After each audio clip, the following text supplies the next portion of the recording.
What up, legends? Welcome back to another video. We have a few more planned for the rest of this week. Hopefully I can get my internet sorted by then.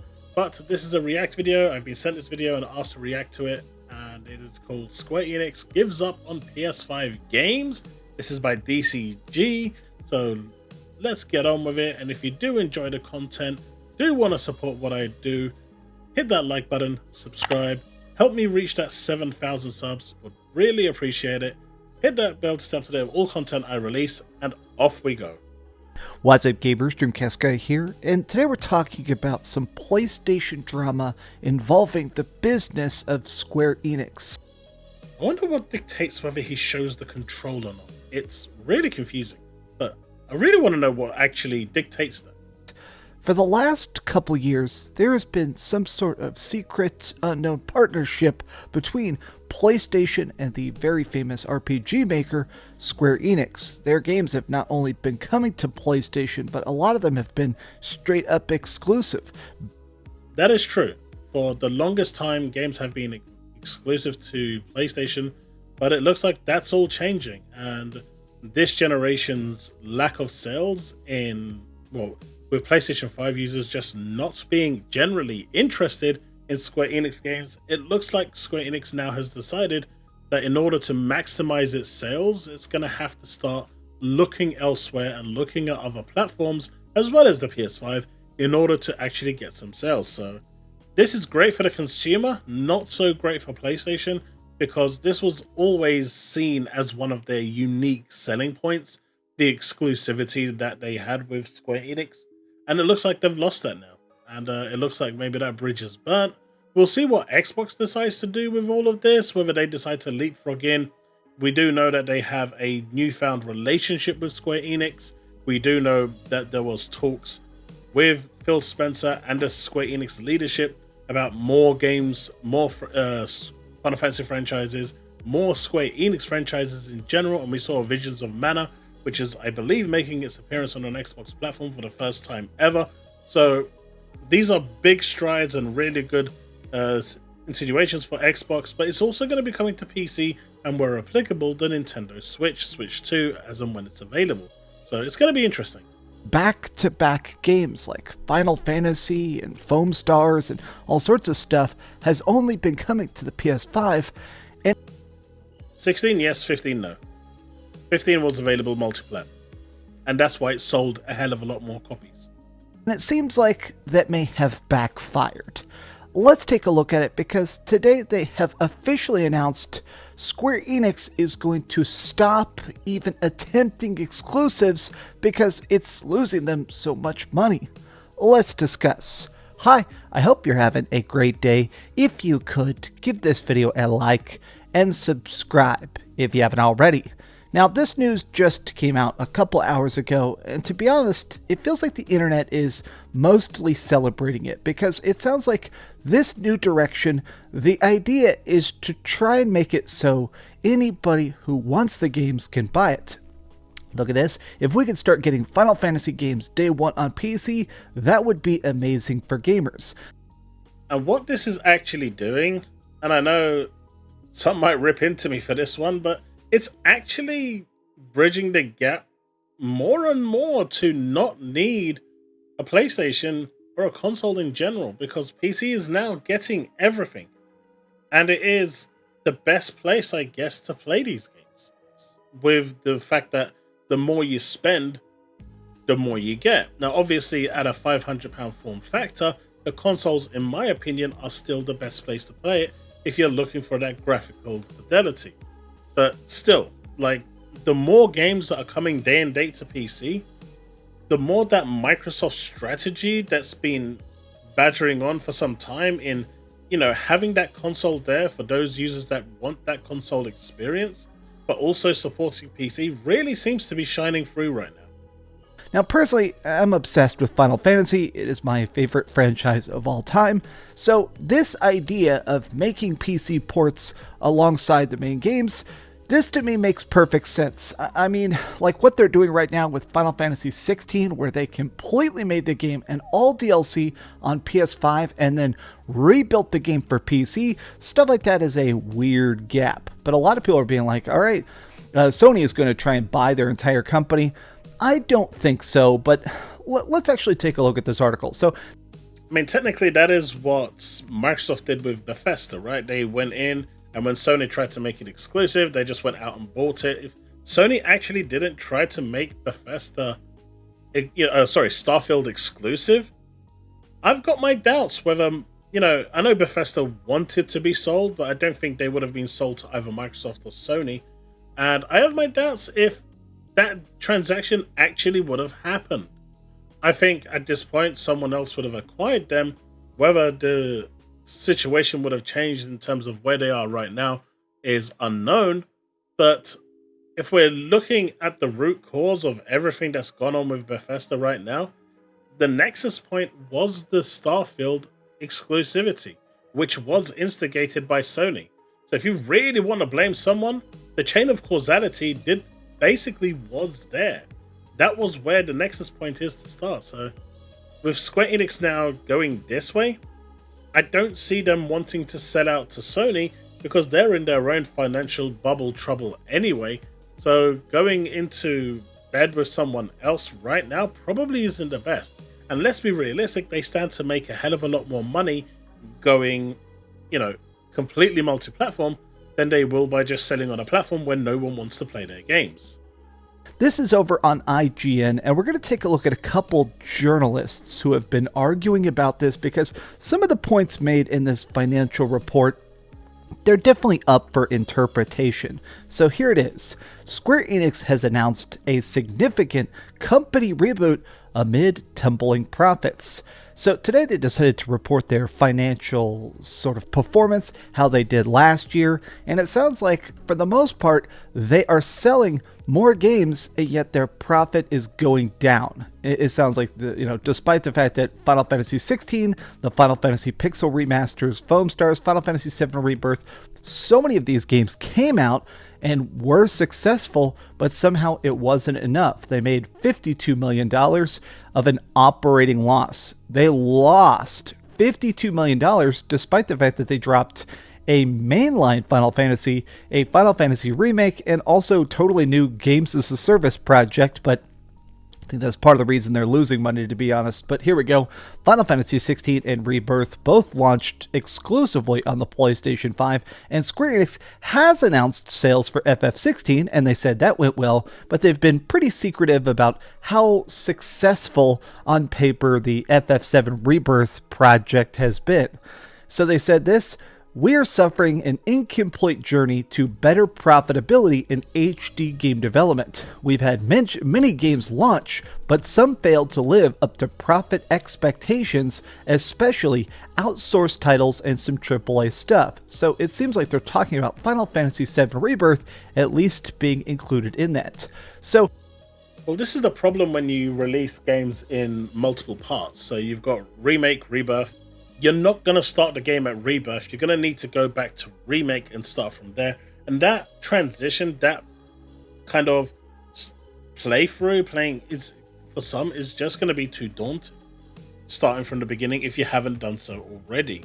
And that's going to impact sales. But at the same time, with a game like this, knowing that this sort of thing will impact sales, why would you make it exclusive? It doesn't make any sense. We're going to take a look at the financial forecast, but I think what the initial knee-jerk reaction is definitely the fact that video game development is getting more and more expensive. And when I think about a game like Forspoken, which, let's face it, this game sucked. I hated on. It did not suck. At the end of the day, it was, maybe the demo was trash, right? The demo was absolutely trash. And I told this to Square Enix directly, both their marketing and their community. The demo was trash, but the actual released game was so much better, and it is such a good game that put it this way, every time I recommend someone to play it and they actually do play it, they come back and actually thank me for playing it. The reason why he hates it isn't because he didn't like it, it's because it's popular to hate the game. And because of people like him, because it's popular to hate the game, well, that's why the studio closed down, because that spread around. But no one talks about Luminous anymore, Luminous Productions, because they're gone. But who was sad when they disappeared and all those jobs vanished? Some of them got absorbed into other areas of Square Enix, but where was the outcry like you see for Tango? Oh, but Tango is a more prestigious company. It is still jobs that were lost because the playing community decided to absolutely destroy a game. So the playing community are the primary reason why this game failed. The game itself was good, and if you play it today, it's a good game. It stands on its merits. Was it £70 good? No. I'd say $49.99 is the best price for it, but it still would have done well. But they didn't give it a chance because the memes and the videos and the clicks and the views were just too enticing for them. And because of that, the memes, the views, the clicks, they got a whole studio shut down, and not a single publication, media, or person came out to criticize. They were overjoyed because Luminous was gone. Disgraceful. On it, everybody hated on it. In fact, I've never mentioned this in a video before, but Square Enix, when I reviewed this and I roasted it, they were not happy with me. But because of that game's immediate failure, they ended up shutting down the studio that made it. Almost not even 6 months after the game came out and totally bombed, the studio just got completely shuttered in an effort to, I guess, stop losing money on, unsuccessful profit endeavors. But it is weird to think that maybe that would have been more successful if you could have bought it on PC day one. But going back to the article, in response to tumbling profits, Square Enix announced that it's trying to do a Square Enix reboot and awakens. They have a 3-year plan for rebooting long-term growth. This involves a rethink across all parts of business, but the highlight is a shift to a multi-platform strategy. Square Enix said it will aggressively pursue a multi-platform strategy that includes Nintendo platforms, PlayStation, Xbox, and PC. Now, it is interesting that we are about to get the next Nintendo Switch. There have been a lot of very confirmed leaks that the Nintendo Switch is actually going to be a little bit more powerful than the PlayStation 4, a little bit weaker than an Xbox Series S. So it will definitely be able to play bigger open world games like a lot of the more recent Square Enix projects have been. But a lot of people are actually talking about this because there is a little bit debate as to how successful or unsuccessful these games have been. Right now, Final Fantasy is still on top. Final Fantasy is definitely the big money maker for Square Enix, but they did also launch Dragon Quest Monsters, The Dark Prince, which I'll be honest, I completely forgot existed. But it sounds like the major thing is that the typical money makers for Square Enix has been their B-tier stuff. The stuff that's definitely not getting like crazy headlines, but things like their MMO, Final Fantasy XIV, I love that. It has a subscription, so a lot of times they make hundreds of millions of dollars on that. It has been a down year for the game because the next expansion comes out this year. There's always that lull where before the next big release, everybody stops playing temporarily to kind of save up their energy for the next big push. But here's the other thing. They put a lot of money into Dragon Quest Champions, Final Fantasy VII Ever Crisis. Essentially, a lot of their cell phone stuff ended up bleeding money. Well, here's journalist Paul Tassi. One of the reasons why their mobile games don't do so well is because they become a job. Unlike most mobile games, that you pick up and play and you can get done with your dailies and done with what you need to do in like half an hour, max an hour. With the Final Fantasy Square Enix mobile games, they are literally 24/7. War of the Visions, that game at times required you to play overnight, like leave it running, grinding, and they even put a screensaver mode on and a battery saver mode on, so the game actually dropped down to like 5-10 frames per second, and the screen basically almost turns off to save battery, while you basically set it to run that same dungeon repeatedly like 100 times, because that's what you needed to do in order to be able to get the materials, the rewards and stuff like that from the actual event or from the actual challenges. It's too much, and they don't understand that is not the way to do it. I really enjoyed Ever Crisis, the mobile game, but I quickly realized it was starting to become a job just like War of the Visions, and so I stopped. They really need to find that balance, and if they don't, none of their mobile games are going to be successful.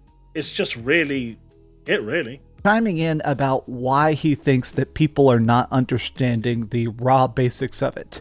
They just didn't sell enough games. They straight up said, hey, we're selling games, we have hype, we have numbers, we have fans that are dedicated to us, but we're just not able to compensate for how much it costs to make this stuff. Being on a singular platform, even if let's actually assume that PlayStation is paying 20%. Let's assume that Sony is stepping in and saying, hey, if you put FF7 Rebirth or FF16 exclusively on our platform and it costs, just for easy math, let's say it costs $300 million to make. That means they're paying, $175 million to have that as an exclusive. That's a lot. Or even if they are just taking over the marketing branch, that is still hundreds of millions of dollars saved because marketing is very expensive. I still think it's bizarre to think that as big as these titles have been, as successful as FF16 has been just when it comes to conversation and hype and for raw sales in general, it's not enough to keep up with these hundreds of million-dollar budgets. Look at this. Your headline is straight misinformation. Zubitech, I like him. He tweets a lot of stuff that's very PlayStation-centric. He's also a big baby. The moment I called him out for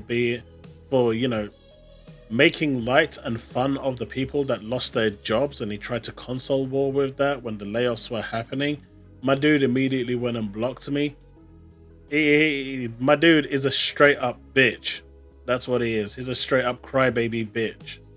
He kind of defends PlayStation more than your typical person, though.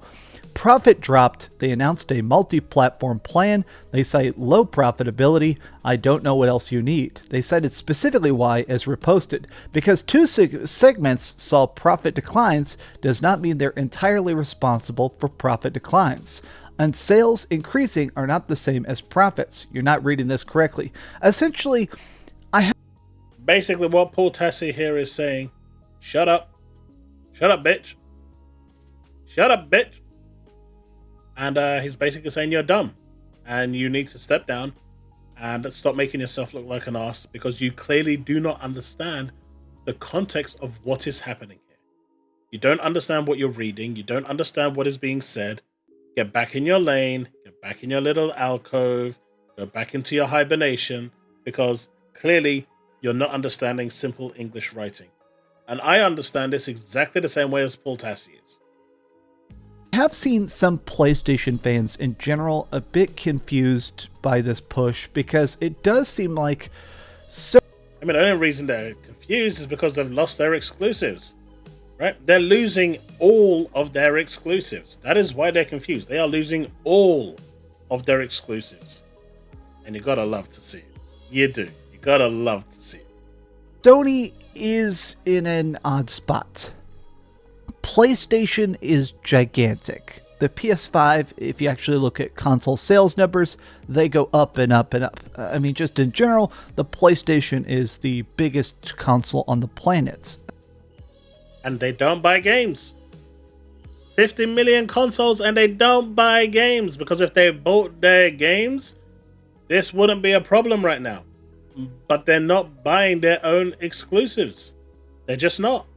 What's the point in selling 50 million consoles, having a circle jerk about me selling so many consoles, when your community is not buying any games? You tell me. I think the Nintendo Switch obviously still is earning a ton of money, but sales of the Nintendo Switch have been down because there's no real big Nintendo Switch games this year. There's not like a new Pokemon or a Mario or a Zelda like the typical system sellers. There's nothing like that. To be fair, every household now probably has about 15 Nintendo Switches. I genuinely don't understand how many more you can actually sell of that unit. At some point, it's going to decline. But don't worry, the Switch 2 is coming either the end of this year or early next year, and then they'll sell another 150 million of those without a doubt.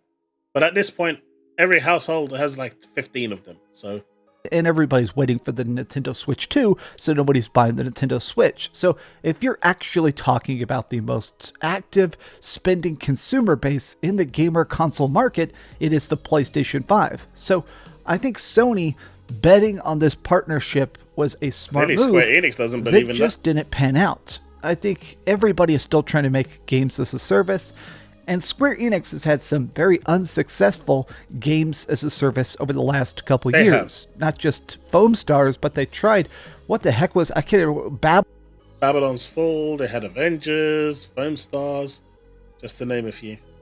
Babylon's Fall. They did like an online MMO, terrible. And it wasn't supposed to be an MMO either. You would equip a bunch of swords at once. I'm not even going to explain what Babylon's Fall is because I'm the only person that played it, and then it just got deleted off the internet, and they shut down that company as well. Oh, shut up. Square Enix is in an odd spot where I do think this experiment will work, and I want to explain why. A lot of people go to Walmart at like 6 p.m., right? Okay, I'm going to make an analogy here. So you go to Walmart at 6 p.m., even if a lot of times they are 24 hours. You could technically go there at 6 a.m. or 3 a.m. or midnight, or you could go there at 3 p.m. But here's my point. A 24-hour business gets more business. It gets more foot traffic because you're not worried. Are they open? Oh, I need this. Oh, there's this 24-hour store up the road. Let's just go there. My thinking is this. When you go fully multi-platform, your sales increase across the board, not just on your particular platform. I think this is actually going to lead to more PS5 sales. It's going to lead to more PC sales. I don't think it's going to really sell anything on Xbox, but it'll... Of course he's not going to think it's going to lead to any Xbox. I mean, how much of a pony can you actually be? How is this game going multi-platform going to increase PlayStation 5 sales? If anything, this is going to increase PC, the amount of people picking this up on PC. It's going to be the best place to play these games, period. Unless the next generation consoles can rival that of PC, if you have a capable PC, why would you at this point go and buy a PlayStation 5? Even if, let's just hypothetically assume that these games were exclusive to the PS5 and they are releasing day and date on PC and PS5. Why would you go buy it on the PS5, which is an inferior machine to your PC?